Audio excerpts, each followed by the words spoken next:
Hello my dear little kiddos. आज के इस वीडियो में मैं बात करूंगा और आपको पढ़ाऊंगा एक बहुत ही सुंदर सा स्टोरी। जैसे कि आप देख पा रहे हो, यहाँ पर एक टिड्डा है जिसे इंग्लिश में कहते हैं ग्रास हॉपर, और यहाँ देख रहे होंगे आपको चींटियाँ। इन्हीं के बारे में ये कहानी है। तो इस कहानी का नाम क्या है आप गेस कर सकते हो पहले से। वैसे तो मैं बताऊंगा ही, लेकिन चलिए पहले ऊपर देखते हैं क्या नाम है। तो लेसन का नंबर है 3 और इसका नाम है the grass hopper and the ends, यानी कि ये कहानी है टिड्डे और चींटियों के बारे में। चलिए पहले यहाँ पर कुछ कार्य है आपके लिए। ऑन योर मार्क में लुक एट द पिक्चर, यानी कि नीचे के पिक्चर को देखना है। तो क्या आपको दिख गया पिक्चर? ये बिल्कुल ध्यान से देख लीजिए पिक्चर में क्या है। अब कुछ क्वेश्चन पूछे जाएंगे, उसके आंसर को करना है। मैं बताता हूँ। लिखा हुआ है what creatures do you see here. यहाँ पर आपको कौन सा क्रिएचर दिख रहे हैं, कौन कौन से क्रिएचर्स दिख रहे हैं, यानी कि कौन कौन से जीव दिख रहे हैं। तो आंसर में क्या कहिएगा? यहाँ दिख रहा है एक ग्रासहोपर, एक ग्रास हॉपर और 3 एंड्स। तो यहाँ कौन कौन से क्रिएचर देख रहे हैं आपको? एक ग्रास हॉपर और 3 एंड्स। आप मुझे कमेंट में जरूर बताना इसके बारे में। दूसरा क्वेश्चन है where do you find them. आपको ये कहाँ मिलते हैं? वैसे तो आपको घरों के पास भी मिल सकते हैं, लेकिन आप इसमें आंसर में कह सकते हैं कि ये हमें फील्ड में देखने को मिलते हैं, ठीक, या फिर फार्म में देखने को मिलते हैं। तो आप यहाँ फार्म भी कह सकते हो, दोनों में से कोई एक, ठीक। अगला देखिए, how many ants are there in the picture. कितनी एंड्स है? तो मैंने पहले ही बताया, इसमें कितनी एंड्स है गिन के बताओ जल्दी से। 1, 2 और 3 एंड्स दिख रही हैं हमें पिक्चर में। तो हम पिक्चर के अनुसार आंसर करेंगे 3 एंड्स, 3 ANTS एंड्स। इसके बाद है what is the grasshopper doing. सबसे मोस्ट इंपॉर्टेंट क्वेश्चन है कि ग्रासहोपर यहाँ क्या कर रहा है, और इसका आंसर मैं आपको नहीं बताऊंगा, आप मुझे कमेंट में इसे जरूर बताना, ठीक। कि ये ग्रासहोपर जो है ये क्या कर रहा है। मुझे तो लगता है कि ये गिटार लिया हुआ है या कुछ और है इसके हाथ में, आपको बताना है ये सब कुछ। चलिए अब स्टार्ट करते हैं इस कहानी को। जैसे इसका यूनिट 1 है, इस कहानी में 2 यूनिट है। यूनिट 1 में एक अलग स्टोरी है और यूनिट 2 में एक अलग स्टोरी है। आज हम लोग केवल यूनिट 1 को पढ़ने वाले हैं। आप सभी बुक खोल करके बैठ जाएं और ध्यान से देखें, या फिर इसे अच्छे से सुन लें।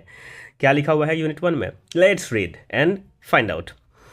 वन समर्स डे, एक गर्मियों के एक दिन की बात है। A grasshopper was hopping about in field. Hopping का मतलब होता है बाबू फुदकना, या कूद कूद करके एक जगह से दूसरी जगह जाना, या उड़ करके एक जगह से दूसरी जगह जाना। तो गर्मियों के एक दिन में एक ग्रासहॉपर यानी कि टिड्डा हॉपिंग अबाउट इन फील्ड, यानी कि फील्ड में जो क्या कर रहा था, तो इधर उधर कूद कूद करके जा रहा था या फुदक फुदक करके जा रहा था। He was chirping and singing merely. वह क्या कर रहा था? चर्पिंग, चहचहा रहा था, यानी चहचहाने की आवाज़, उसकी साउंड को कहा गया है। और सिंगिंग, और वो गाना गा रहा था। कैसे? पूरा खुश होकर के, मस्ती में। याद रखना है आपको कि जो ग्रासहॉपर है वो बहुत खुश है और चर्प कर रहा है और सिंग कर रहा है। अ ग्रुप ऑफ एंड्स, वहीं पर एक एंड्स यानी कि चींटियों का समूह था, ग्रुप था, जो क्या कर रहे थे? वो वॉक्ड पास्ट हिम, उसके बगल से गुजरे। दे carried plump seed of corn. Corn का मतलब होता है भुट्टा या मकई, या फिर आप जिसको अपने भाषा में क्या कहते हो बता देना मुझे। दे कैरिड, मक्के के दाने, कॉर्न को कहते हैं। दे carried plump seeds of corn. Plump seeds का मतलब होता है वे कॉर्न जिसके सीड्स जो है मोटे मोटे हैं। मोटे, प्लम्प होने का मतलब क्या होता है? मोटे होना, हैवी होना, मतलब बहुत अच्छा से ग्रो हुआ है वो कॉर्न। आगे देखेंगे, सीड मतलब बीज। Where are you going with those heavy things, ask the grasshopper. तभी ग्रासहॉपर ने क्या किया बाबू? पूछा। वेयर आर यू गोइंग, तुम लोग कहाँ जा रहे हो? विथ दोज हैवी थिंग्स, यानी कि उन भारी भरकम चीज़ों के साथ। यहाँ भारी भरकम चीज़ किसे कहा गया है? तो वो जो कॉर्न था उसी के सीड को कहा गया है। तो आपको याद रखना है कि कॉर्न के सीड को हैवी क्यों कहा गया? क्योंकि प्लम्पी था, बहुत मोटा ताजा था। आगे चलेंगे, विदाउट स्टॉपिंग, बिना रुके, यानी कि रुकना नहीं है, काम करते वक्त आप भी मत रुका करो, यानी कि ध्यान से कहानी को सुनना और लिखते रहना साथ में। Without stopping the first ant replied, यानी कि बिना रुके, यानी कि चलते चलते पहले एंट ने रिप्लाई किया टू आवर एंट हिल। हम इन्हें अपने एंट हिल में लेके जा रहे हैं, यानी कि चींटियों की जो पहाड़ी है उस पर लेके जा रहे हैं। This is the third seed, और वो चींटी क्या कहती है? पहली चींटी कि यह तीसरा बीज है, थर्ड सीड है। आई एम कैरिंग टूडे, आज के दिन जिसे मैं ले करके कैरी करके जा रही हूँ अपने एंट हिल में। Why are you working so hard, तुम इतना मेहनत क्यों कर रही हो? वाई डोंट यू कम, तुम क्यों नहीं आती? एंड सिंग विथ मी, और मेरे साथ आकर के गाना गाती। सेड द ग्रासहॉपर, ग्रासहॉपर ने ऐसा चींटी से कहा। अगर आप मेल मान लीजिएगा तो वहाँ आप चींटे से कहा, ठीक है, ऐसा बोल सकते हैं। We are helping to store food for winter. जब उसने कहा कि तुम कितना मेहनत क्यों कर रहे हो, मेरे साथ आओ और गाना गाओ, तो इन चींटियों ने क्या रिप्लाई दिया वो सुनिए ध्यान से।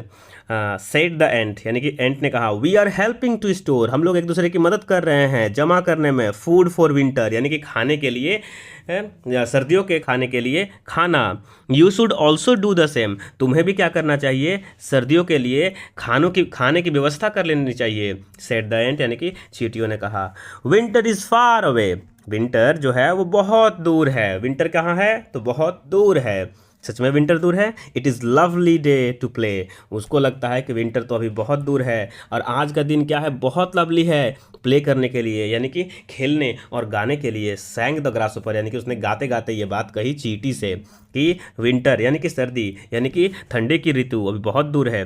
अब ध्यान देखिएगा, अब यहाँ पर क्या होता है, but the ant went on their way, लेकिन एंट ने उनकी बात यानी कि ग्रासहोपर की बात नहीं सुनी और अपने रास्ते चले गए। वेंट देयर वे का मतलब हो गया अपने रास्ते चले जाना। They continued with their hard work, वे अपनी कड़ी मेहनत वाला काम करते रहे, वो अपना कड़ा मेहनत चालू रखे, ऐसे ही मेहनत करते गए। The weather soon turn cold, जल्द ही ये जो वेदर था यानी कि मौसम था बहुत ठंडा हो गया। A thick white blanket of snow, snow का मतलब हो गया बर्फ, ठीक, मुलायम बर्फ को स्नो कहते हैं। अ थिक मतलब मोटा, वाइट मतलब सफ़ेद, ब्लैंकेट मतलब चादर के जैसा, तो एक जैसे एक मोटा चादर होता है उसी के जैसा स्नो का एक परत। कवर्ड ऑल द फूड, सारे खाने को ढक लिया, कवर्ड कर लिया, all the food lying in the field, जो फील्ड में पड़े हुए थे। तो जितने भी खाने के यानी कि दाने गिरे हुए थे, खाने की जितनी भी चीज़ें थी वो सब कुछ बर्फ़ के नीचे दब गया। The grasshopper could not find any food, अब ग्रासहोपर को कुछ भी नहीं मिलता है खाने के लिए। He went to the ant hill, वो भी कहाँ चला गया, चींटियों के उस हिल पर यानी उस पहाड़ी पर चला गया। क्यों गया होगा मुझे बताइए, उसके पास खाना नहीं है तो शायद मांगने गया होगा। ही went to the ant hill, वो एंट हिल के पास गया, चींटियों के पहाड़ी पर गया। He saw that ants had stored enough food for winter, उसने देखा, उसने क्या देखा कि वे जो चींटियाँ थी उन्होंने एनफ यानी कि पर्याप्त, जितनी आवश्यकता है उसके लिए पर्याप्त उन्होंने स्टोर करके रखा था, यानी कि संजो करके रखा था फूड को विंटर के लिए, सर्दियों के लिए। He begged them for something to eat, उसने उन लोगों से भी खाने के लिए भीख मांगी। बैग का मतलब होता है भीख मांगना, मतलब बहुत ज़्यादा रिक्वेस्ट करने लगा उनसे, क्या करने के लिए, कि उनको उसको भी क्या करे, समथिंग यानी कि कुछ दे दे खाने के लिए।